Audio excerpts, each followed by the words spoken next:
Good morning, Rosie Murphyites. It is Thursday, March 12th, 2020 to you. And have you had enough of March Madness yet? I know a lot of people have. And the big question I've been getting is, Rosie, we know you study history a lot and what happened in financial markets almost down to today through the last 150 years ago. What do you think? What will finally grind things to a halt on this terrible crash that we're enduring? In the stock market, and history does provide a few clues. We had what was called a huge gap today in the market. The market opened so far down that if you looked at a price chart of it, there would be a huge gap between the bars that mark the price movements from day to day, the up and down bars. It would be a huge gap. Typically, if we still close down, it's still relatively early in the day on Thursday. But if the market's down some 2,000 points right now, again, and the percentages are rising now, they're getting big.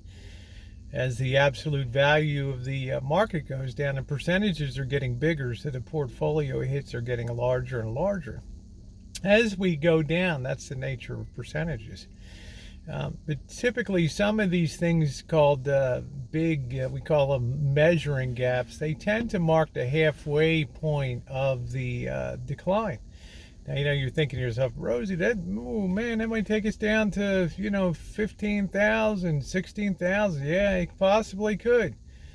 Now, the difference is, and what history tells us, is that markets don't turn until they become disorderly and chaotic, and we've not quite reached that point yet.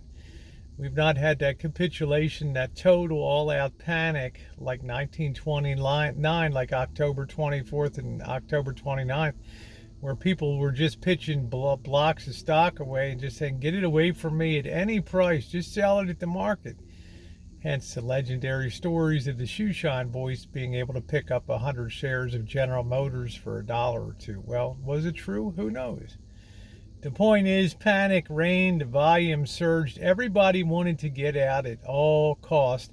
And by the time that panic had been stemmed and a little dribble on, a couple weeks of continuing decline, week or so of continuing decline, the market had lost 48% of its value in a period of about a month or so. So it was very fast and very swift. We're on the same sort of path. But what we've not seen yet is that crushing all out, the redemptions coming in from mutual funds. We have tons of mutual funds out there that are probably the phones are ringing off the hooks with people now. I want to cash out. My 401k is getting pounded. You can imagine there's probably a log jam of selling that's building up. Now, it may turn out to be the wrong thing to do, but we have not quite reached that point where all-out panic hits the exchanges and the volume just goes through the roof and the machinery breaks down in the exchange, the computers and things, and it becomes a glorified red mark in the history of the world. We've not reached that point. Maybe we won't. Who knows? But history tells us we don't take a firm turning point. We don't make a firm turning point until the last person has done panicking and dumped out their stock and volume starts to decline. Again, crashes are very rare. I've seen a few of them. I've seen the silver market crash in 1980. I've seen a couple other market crashes. But the stock markets are like the granddaddy of them all, and they certainly get the most attention. Life in the United States is going to be changed a lot. The interesting question is going to be, and I'm the first one that's going to ask it, is much like 1929, people still debate today, did the crash of the stock market create the Great Depression, or was the Great Depression already underway and the stock market just recognized that, caught up to it? It's an interesting question, and they still debate it today.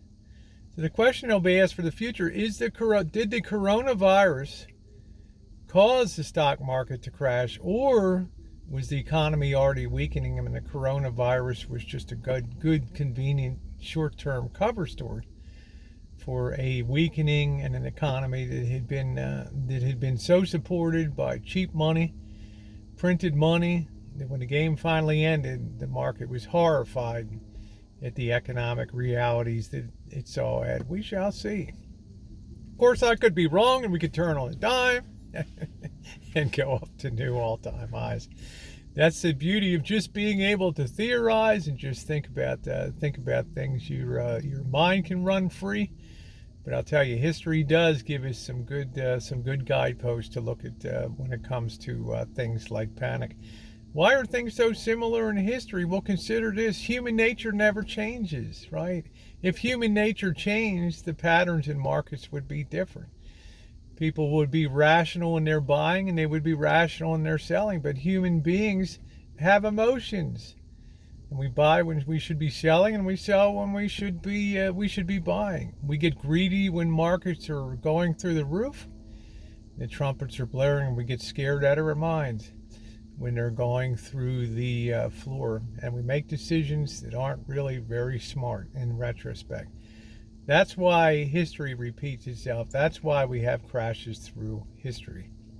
The only difference this time, instead of letting the economy crash probably several times since 1929 and cleanse itself and clean itself up, the Federal Reserve was there every single time to bring out the punch bowl, serve the punch bowl of stimulus and printed money and cut rates to keep the party going a little longer. Well, the party could be over. All right.